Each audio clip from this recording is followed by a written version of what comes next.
వృషభ రాశి వారు నూతన ఆంగ్ల సంవత్సర ప్రారంభకాల సమయంలో అమావాస్య రోజు ఎలాంటి విధి విధానాలు పాటించాలో ఈ వీడియోలో సవివరంగా సంపూర్ణంగా తెలుసుకుందాం. మేషరాశిలో ఏ ఏ నక్షత్రాలు వస్తాయనగా కృతికా నక్షత్రంలోని 2, 3, 4 పాదాలు, రోహిణి నక్షత్రంలోని 4 పాదాలు, మృగశిర నక్షత్రంలోని 1, 2 పాదములు కలిపితే వృషభ రాశి. ఈ ఉ ఏ ఓ వా వి ఉ వే ఓ అక్షరాల వారు వృషభ రాశి జాతకులే. వృషభ రాశి యొక్క అధిపతి శుక్రుడు. వీరికి పంచమ స్థానంలో కేతు సంచార స్థితి ఉండడం వలన తల్లిదండ్రులు, గురువుల యొక్క ఆశీస్సులు కలిగినటువంటి వారందరికీ కూడా విద్యలో, ఉద్యోగంలో, వ్యాపార సంస్థల్లో అద్భుతమైన విజయం వీరు సొంతం చేసుకోబోతున్నారు. నూతనంగా వివాహమైన దంపతులకు పుత్ర పుత్రిక సంతాన యోగము.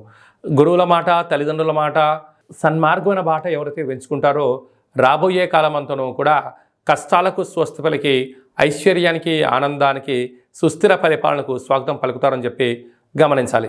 సప్తమ స్థానంలో బుధ శుక్ర సంచార స్థితి ఉండడం వలన విందులు, వినోదాలు, ఆధ్యాత్మికమైన కార్యక్రమాలు, నూతన వస్త్రాలు, బంగారు ఆభరణాలు, గృహాలు, క్రయ విక్రయాలు యోగదాయకమని చెప్పి గమనించాలి. అష్టమంలోనే రవి, అష్టమంలోనే కుజ సంచార స్థితి ఉండడం వలన కుజదోష ప్రభావం కారణం వలన ఎలాంటి పరిస్థితుల్లోనైనా మీ జన్మ నక్షత్రం రోజున అష్టమి అమావాస్య తిథుల యందు దూరావాయు జల ప్రయాణ పెట్టుకోవద్దు.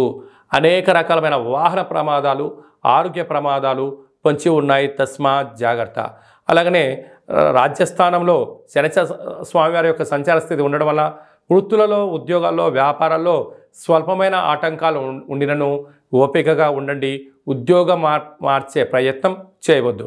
లాభస్థానంలో రాహు సంచార స్థితి ఉండడం వల్ల మీ ఎదుగుదలను కొందరు ఓర్వలేరు అని చెప్పి గమనించాలి.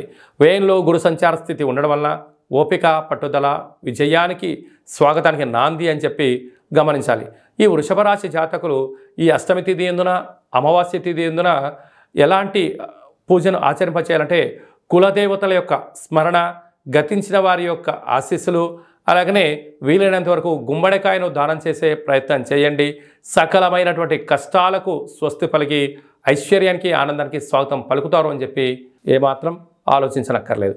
అలాగనే నీటి వ్యాపారాలు, హోటల్ వ్యాపారాలు, గృహ భవన నిర్మాణ కార్యక్రమం ఆచరింపజేసేవారు, సాఫ్ట్వేర్, హార్డ్వేర్ ఉద్యోగస్తులకు చాలా మంచి కాలము అని చెప్పి గమనించాలి.